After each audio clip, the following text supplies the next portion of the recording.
Muy buenos días para todos nuestros oyentes de este programa Comprendamos Nuestra Fe.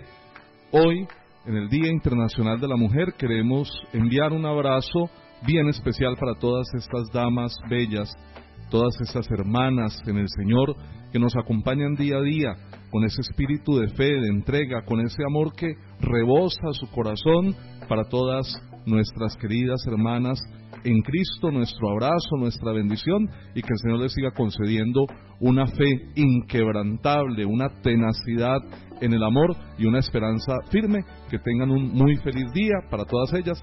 Para Mónica, feliz día, que Dios te bendiga y muchas gracias por estar aquí en el programa Comprendamos Nuestra Fe. A usted, Padre, muchísimas gracias y felicitaciones a todas aquellas compañeras en Cristo Jesús. Bueno, muy bien, continuamos con este camino a través del Catecismo de la Iglesia Católica, con esta introducción en la primera parte, lo que creemos, para empezar a introducirnos en el sentido del credo, para entender nuestra fe, para que cuando alguien nos pida razones de nuestra esperanza, estemos en capacidad de dar los argumentos para poder explicar qué es lo que creemos y por qué creemos en ello. Hoy vamos a hablar de algo muy importante, que es precisamente la revelación, la tradición, ese depósito de la fe, la sucesión apostólica, el magisterio, cómo toda esta cantidad de realidades convergen para hacer más clara y profunda la comprensión de la fe del pueblo santo de Dios. Vamos a tomar el resumen del catecismo para que tiene esta metodología. Cada capítulo nos va a ofrecer unos resumen y así podemos avanzar de una manera más sintética en una obra que es bastante amplia y que pretendemos en este programa sirva como una especie de incentivo, provocación para que ustedes, nuestros oyentes, pues se animen a profundizar en la lectura, en la meditación, en la reflexión del catecismo. ¿Qué numerales vamos a tomar hoy, Moniquita? Del 96 al 100. Del 96 al 100, si usted en su casa tiene el catecismo de la Iglesia Católica, puede tomarlo, ¿sí? Si hace tiempo no lo lee, entonces lo desempolva y nos vamos a ubicar en el numeral 96 para empezar este camino de explicación o clarificación del sentido de estas maravillosas enseñanzas. En numeral 96. Lo que Cristo confió a los apóstoles, esto lo transmitieron por su predicación y por escrito, bajo la inspiración del Espíritu Santo, a todas las generaciones hasta el retorno glorioso de Cristo.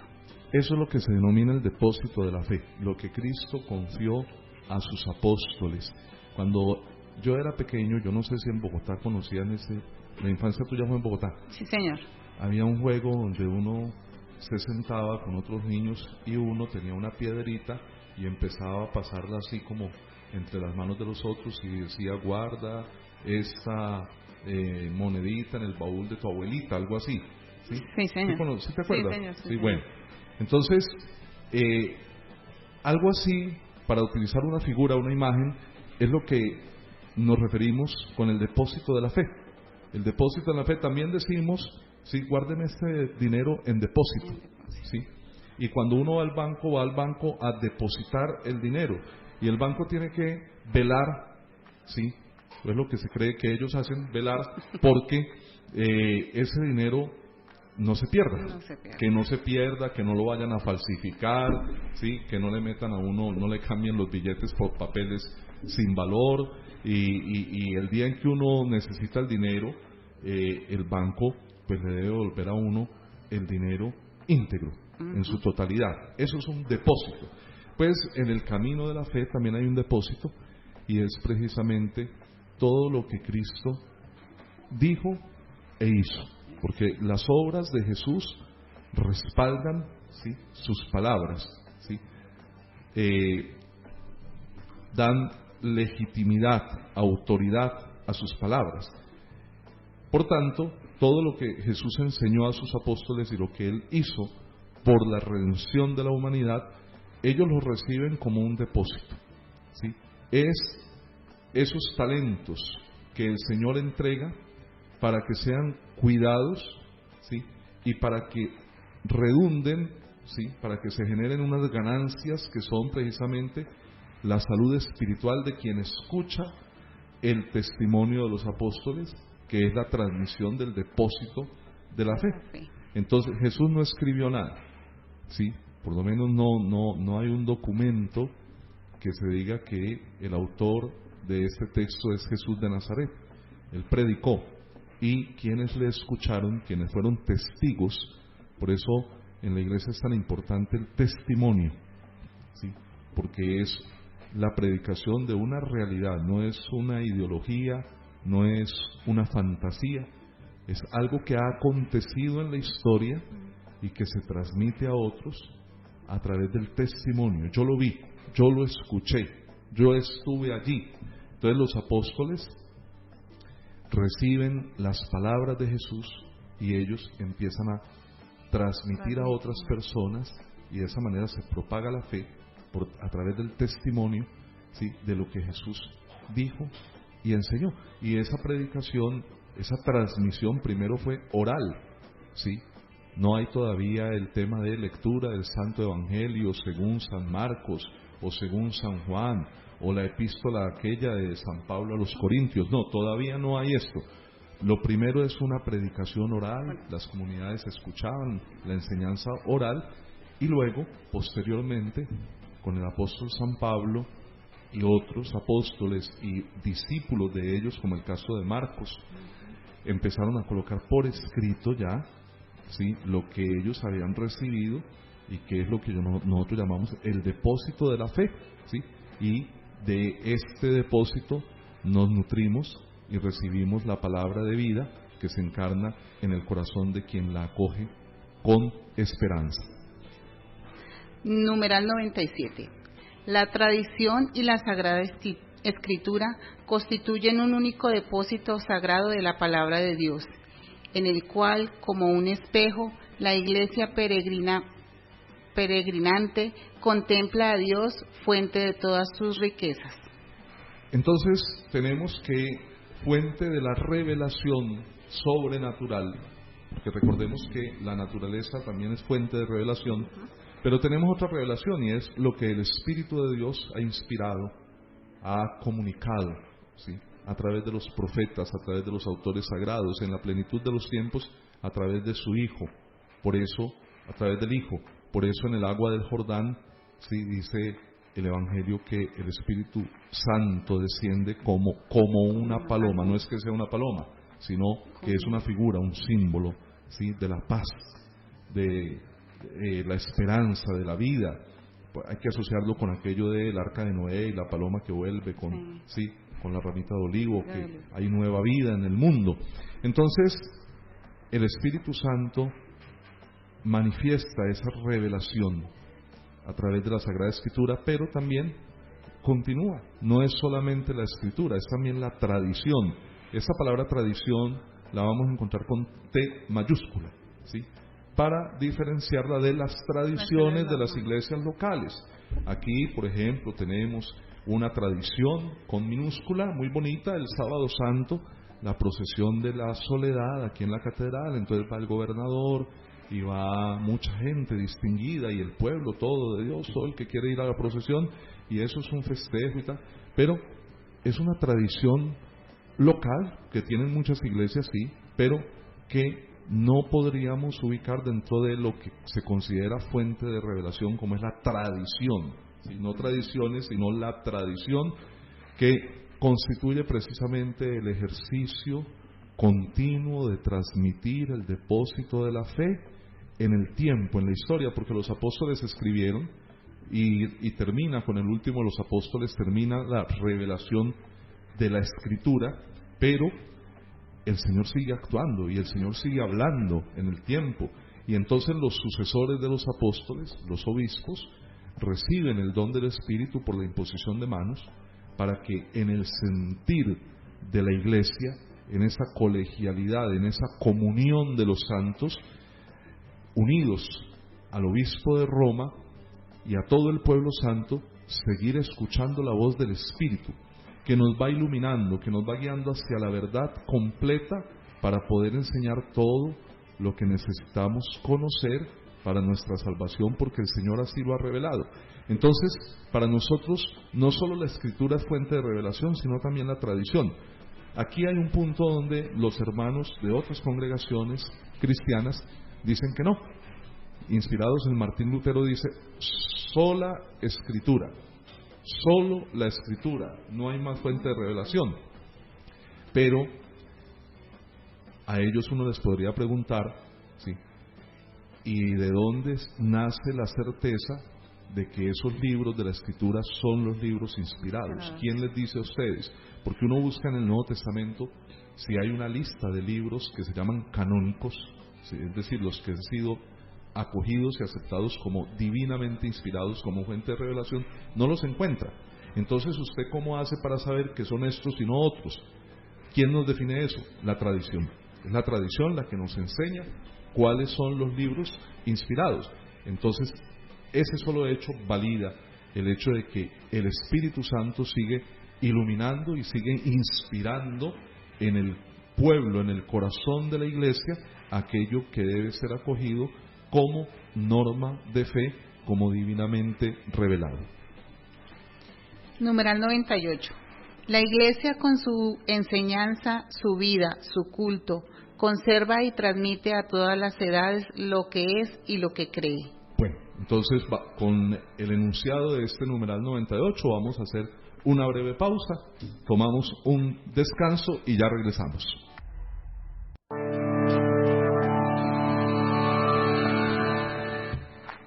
¿Qué tal, estimados oyentes? Estamos de nuevo con Comprendamos nuestra fe.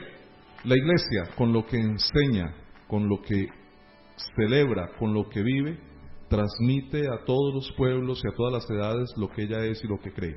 Es importante aquí destacar que la Iglesia no es una institución religiosa solamente, ¿sí? No es una organización o una estructura, sino que es sobre todo la comunidad. Sí, el encuentro, convocados por el Señor, de todos los bautizados, de todos los creyentes, con sus pastores, forman aquello que llamamos la iglesia, y la iglesia está llamada entonces a enseñar. ¿Enseñar qué? No matemáticas o geografía, sino las palabras del Señor, lo que Él le transmitió a los apóstoles, el depósito de la fe. Eso es lo que tenemos que enseñar. Por eso es muy importante que los obispos, los presbíteros, los diáconos cuiden muy bien las homilías, ¿sí? Que las enseñanzas en la homilía, en la catequesis, sean desde la palabra de Dios, porque cuando empezamos a echar mano de historietas y de chistecitos y de anécdotas sin que estén iluminadas por la palabra de Dios, se pierde la esencia, porque a eso no fue el pueblo de Dios, ¿sí? El pueblo de Dios va a escuchar la palabra del Señor, la enseñanza de la iglesia, y la iglesia debe también entonces, con su vida, dice el catecismo, con su vida, es aquí donde entramos al tema de la coherencia, testimoniar lo que somos, ¿sí? Somos un pueblo nuevo, somos una comunidad de fe, de creyentes, ¿sí? Somos el pueblo elegido y debemos testimoniar con nuestra manera de obrar y nuestra manera de hacer esa fraternidad que hemos aprendido de nuestro Señor, y también explicar a la gente lo que creemos. De ahí la importancia de formarnos en la fe, de hacer un instituto de teología, de inscribirse en un estudio bíblico serio, porque muchas veces nosotros no cultivamos nuestra fe y por eso a veces llegan los hermanos a la puerta de otras congregaciones, nos sacan 2 o 3 citas bíblicas, ¿sí?, descontextualizadas, y ya nos enredaron y nos convencieron, porque no hemos educado y cultivado el conocimiento profundo de qué es lo que creemos. Numeral 99. En virtud de su sentido sobrenatural de fe, todo el pueblo de Dios no cesa de acoger el don de la revelación divina, de penetrarla más profundamente y de vivirla de modo más pleno. Comprender y vivir. Dice San Agustín, creo para entender y entiendo para creer. No se puede desconectar lo que creemos de la vida, ni la vida de aquello que creemos. Por eso es tan importante profundizar, escrutar, investigar, ir siempre cada vez más a fondo para tener una mayor propiedad y comprensión de qué es lo que creemos. la invitación a que estemos actualizándonos, a que estemos en contacto con las fuentes teológicas, con el catecismo de la Iglesia Católica, con distintos libros, con distintos autores, para quienes son buenos lectores. Un autor recomendadísimo es, por ejemplo, el Papa Benedicto XVI, Joseph Ratzinger. Tiene unos libros extraordinarios para penetrar en la comprensión de nuestra fe. Y si por situaciones a veces económicas, porque no es fácil a veces comprar libros, ¿sí?, pues hay otras opciones. Están las bibliotecas, ¿sí? Y está también el internet virtual. Se puede uno entrar a la página del Vaticano oficial, al sitio web oficial del Vaticano, y allí uno puede encontrar todas las homilías del Papa Benedicto XVI, todas sus encíclicas, todos sus escritos pontificios, y ya ahí nada más hay una fuente invaluable, y no solamente de Benedicto, del Papa Francisco, del Papa Juan Pablo II, todos los documentos que en su largo pontificado el Papa Juan Pablo II nos dejó. Nada más con eso podríamos hacer un estudio muy profundo de lo que creemos y lo que vivimos. Numeral 100. El oficio de interpretar auténticamente la palabra de Dios ha sido confiado únicamente al magisterio de la Iglesia, al Papa y a los obispos en comunión con él. Bueno, entonces, porque otra situación que se dio en el siglo XVI con Martín Lutero fue la llamada libre interpretación, ¿sí? Tomar la revelación de la Escritura y que lo que usted lea, ¿sí?, lo que el Espíritu Santo le diga, eso es. Ahí hay un arma de doble filo, eso es muy delicado, porque ciertamente el Espíritu Santo inspira, eso es verdad, y revela, pero también tenemos que contar con la objetividad del texto de la Sagrada Escritura, porque el texto bíblico, como todo texto escrito, tiene unas leyes propias que tiene que ver con el contexto cultural, con la época, con la intención del autor. Y si yo saco un texto de la Escritura de su contexto, de su historia, de su momento, de la época, pues yo puedo terminar haciendo decir al texto cosas que el texto nunca ha afirmado, o tomando una interpretación literalista. Entonces, donde dice el Señor que si tu ojo te hace pecar, sácatelo, seríamos ya un mundo de ciegos.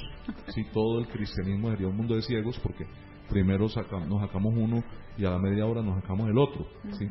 No, hay que acercarnos a la Sagrada Escritura con el estudio serio que exige, ¿sí?, y apoyados en el Espíritu, con aquellos que el mismo Espíritu del Señor ha puesto como sucesores de los apóstoles, los obispos, ¿sí?, y que por tanto reciben del Señor el don para guiar, para iluminar y enseñar y escrutar a la luz del Espíritu a través de la tradición, que es aquello que nos ha enseñado el Señor a través de su palabra, que constituye ese depósito de la revelación que ellos deben custodiar, ¿sí?, con fidelidad. Nuestro saludo al terminar el programa a todos los obispos, ¿sí?, de manera especial al obispo de nuestra diócesis, Carlos Arturo Quintero, ¿sí?, nuestro padre y pastor, felicitarles por esa tarea de ser fieles al depósito de la tradición, al depósito de la fe, animarles para que sigan predicando con coraje, con parresía, la palabra de la verdad, y que sigan siendo también fuente de consuelo y ánimo para todas las iglesias que están encomendadas a sus manos, especialmente la de Armenia, en manos de nuestro obispo Carlos Arturo Quintero, a quien enviamos desde los micrófonos de la Voz de la Esperanza nuestro saludo, nuestro abrazo cordial y nuestro sentido de profunda comunión con su ministerio episcopal. Para todos nuestros oyentes, un saludo, nuevamente feliz Día de la Mujer, para todas las bellas que nos están escuchando, nuestro agradecimiento a Alex en el sonido, y que tengan todos un muy feliz día. Feliz día para todos y para todas las mujeres, un muy y bendecido día.